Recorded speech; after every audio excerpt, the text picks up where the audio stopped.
Gretchen Nooner-Daniel, our good friend, and Brandon Meloncon join us in studio from Heart of Hospice. Look, we have a ton of questions because we hear about hospice. We know what it is. We hear about it, end-of-life care. But then it may not necessarily be that. It may not necessarily be that. Sometimes there are people who are in hospice for a long time, and it is about keeping people comfortable. Explain a little bit about what you do about Heart of Hospice, and then we're going to ask the tough questions. And I don't even know the answer, so he could lie. It's okay. Brandon Meloncon is here as well. So what are the different hospices, and what is it kind of overall? Well, hospice is a 6-month benefit. So you can be on hospice for 6 months or longer. Doesn't necessarily mean that we're going to kick you off. I mean, if you continue to show decline, you can stay on. So a lot of people think that hospice is, very end of life, 2 weeks out, that's it. No. Right. And see, that's so for us with my mom, right, several years back. So this was unexpected. Okay, none of the family knew, right? So it was the final day. But the woman who came to visit us was so comforting, gave us a handout right away of things that were going to happen. So what does hospice, what will they do when they contact you? Absolutely. So look, great question. And I think that you guys are hinting around some of the bigger issues in the hospice industry. And that is people are getting referred to the hospice benefit really, really late. Yeah. So the point of us being here and the point of us being out in the community and the point of us educating as much as we can is that we want people to get their hospice benefit sooner. Yeah. I don't think I've had one patient ever tell me or the family member ever tell me, man, I wish I would have known about y'all later on. Right, It's exactly. always, we wish we would have known about you sooner. So our goal is to really educate the community and educate our referral sources and educate everybody and anybody who's willing to listen to be able to get them to understand, hey, listen, we can bring life into hospice. Yeah, see, and I guess that's the thing. There's comfort there and just pathways and things that people who are caregivers don't understand, and the person who is sick, maybe they don't even understand. And it is. I mean, you can just about imagine what kind of gut shot it is when somebody says, hey, you have a terminal prognosis. Yeah. And this may be it. There may be no other treatments, or you may continue doing the treatments, and it may prolong things for a little while or just keep you comfortable, But it's amazing that when we get in front of people and actually begin to find out what their needs are. Yeah. And actually really uncover and peel those layers back and identify that, hey, listen, we're not asking you to give up anything. We're not asking you to make any changes. What we're asking for is, are you willing to get the extra help, the extra love, the extra, hands-on and those kind of things, So you can actually see the weight lifted off of people when we just have the initial conversation. Yeah, and sometimes I think people can tell something to a person with hospice that they wouldn't say to family members. Absolutely. And it is like Gretchen, it's like a tremendous burden has been lifted off of them. Yeah, Absolutely. A lot of people are scared of the word hospice. Yes. And what they're really scared of is that prognosis. Right. They're scared of what that, disease could be doing to them. Right. Hospice is not what should be scary. Hospice is there to help. Yeah. I think the one thing that stands out, and you're a nurse, I'm a nurse. Trust me, I'm not a nurse. My wife is a nurse. I'm married to a nurse. And the one thing that I know about hospice nurses is they have a lot of, I don't want to say it's free range, but they have a lot of, I guess, authority to do what the patient needs. Yeah. And, and because you're actually going into their homes, you're actually seeing what they're dealing with. You're, and I know it all, there is a doctor, it is managed, but I love that it is so individualized. You're not one of 12 patients on the floor many times, but, in your own home, and things change. Things may slow down, may seem like you have more time than you expected. And that's something that's kind of dealt with on a case-by-case basis. I want you to talk about just like the individuality of care and how it is different depending on the patient. So, and one of the things, again, that you alluded to that I really love is the fact that it has taken my nursing journey and career to a whole new level. I worked, emergency room for a while and then started doing hospice. Never thought I would be doing it. But the fact that we can come into family members' homes, patients' homes, hospitals, assisted livings, nursing homes, and really say, hey, listen, I can sit here and regurgitate all the things that we do, and all the things that, we can provide for you. But I'm just going to take the time and listen to you and really identify what are your needs. Yeah. And from there, that's where we really individualize a plan of care. Because listen, some people, just the thought of losing your independence. Yes. That's a big deal, and from our pediatric patients to our adolescents to our geriatrics, there's somebody losing something, and to be able to peel back those layers, like I said, and really identify what those needs are, because I'm not going to sit here and say, hey, I have somebody available 24/7 when your need is, well, listen, I really can't comprehend with mama forgetting who I am because she has end-stage Alzheimer's. Yeah. So once we start really speaking to those needs, then they realize, wait, hold on. This isn't as bad as what I thought it was. They're actually helping me walk through this. Yeah. So our main goal is to meet people where they're at.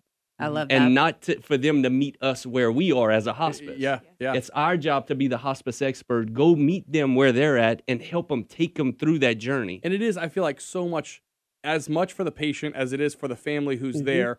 My grandpa was in hospice, and one of the first things was a pamphlet that was left at home, that was left at his house, and it was just kind of out there. That was like, here are the stages.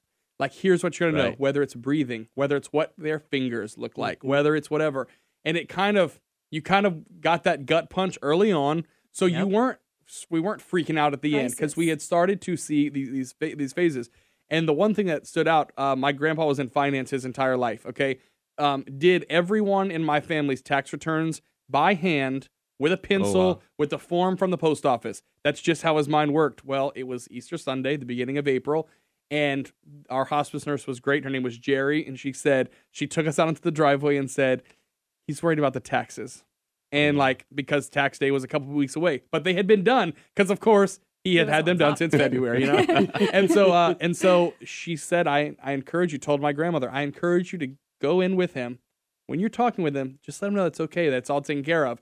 And it was hours later. And now we know that was a hang up for him. His entire life was finance and money. And knowing those little things, it helped us because it showed us a little bit more, because he couldn't tell us, except he was just holding on. Right. Little did we know he was holding on for tax day. Yeah, Most people are like, take me away before tax day. It's amazing what some of these our little patients hold on to, and what we may feel is their goals. Right. It's totally not their goals. Yeah. And sometimes it's the misconception of they come in, they give morphine, and then mama's gone. And when it may be more spiritual, it may be more psychosocial, it may be more of other dynamics. I've given enough medication to really put down a village, and that one patient was struggling with something spiritually, and it wasn't until our chaplain came in and really started uncovering what those needs were. Yes. And that's when they really, you can see they just really let go, and it was almost angelic to watch it, and same thing for our veterans. We're part of the We Honor Veterans program, and we really, really go above and beyond to serve our veterans at the end of life. But they really struggle with things at end of life that you and I can't comprehend. That's right. So we try to place volunteers in their homes that are veterans. Yeah. That brotherhood that they have, simply just to identify their needs and really get them to open up about things, because no medicine is gonna help. That issue or that situation at the end of life. So that to me is individualizing. It is. It is the care for that patient. So if you are thinking about this for a family member, it can start a lot sooner than what you ever thought. Absolutely. And it is such a beautiful helping hand to the entire family. Often, the person who is going to go, they have things settled, but sometimes the family doesn't, and their hearts need help. Now, Heart of Hospice, how do we find out about you guys? What are some resources to find out? You can definitely go online at heartofhospice.net. It gives a lot of our resources and kind of give a description of what our team is, who it is, and what we can do in the home. You can always call the office. We are happy to come out and meet with any family member at any time. We do have staff 24/7. We've got nurses on call all the time. So, we know that sometimes crises typically arise on a Saturday at 3 o'clock in the morning. That's right. Not Monday through Friday. Yeah, during business hours. Yeah. So we have care, we have that team who can be there and assist with those. Yeah, and one of the things that we do like to say is that anybody can refer to hospice. Right. Most people believe that it's just the physician that has to make the call. We've had family members that have called us and we've reached out to the physician, or they have gone and talked to their physician about hospice because they heard about it. But despite payer sources, despite living conditions, I mean, we've taken care of homeless patients, because it was the right thing to do. Yeah. They were going through end of life care also, so That's amazing to me, because that's dignity. That's giving a person dignity. Can you It's a imagine human you're life. homeless? It's one of the reasons why I work for the company and I work for, because to be able to say yes in those situations, and you want to talk about individualizing some care. Yes. That's My individualizing care, because I mean, it could be easily said, you know what, you have no place to stay, so look, sorry, or it's unsafe for our staff, so Right. while looking out for our staff and making sure that the patient gets what they need, we're gonna go above and beyond to just put our brain powers together and sit at the table and say, hey guys, how are we gonna serve this patient the best way we can? Whether they're in a brick home or they're laying on the side of the street in a car, So, and like I said, no matter the complexity of care, no matter the payer sources, any of that stuff, if the patient's eligible, we're going to take care of it. Wow. Very. And to also help with that interesting, family afterwards too, with bereavement services. It's not just for that patient, it's for those caregivers, it's for the family, our chaplains, our social workers, our bereavement team. They're the bones that keep us together and really help those patients and their families. I think we've learned so much, y'all. Thank you so much, Gretchen and Brenda. Absolutely. Thank y'all. We appreciate y'all's time. Oh, gosh. You guys are great. I've learned so much now. Absolutely. Yeah. Thank you. We appreciate it. Yep.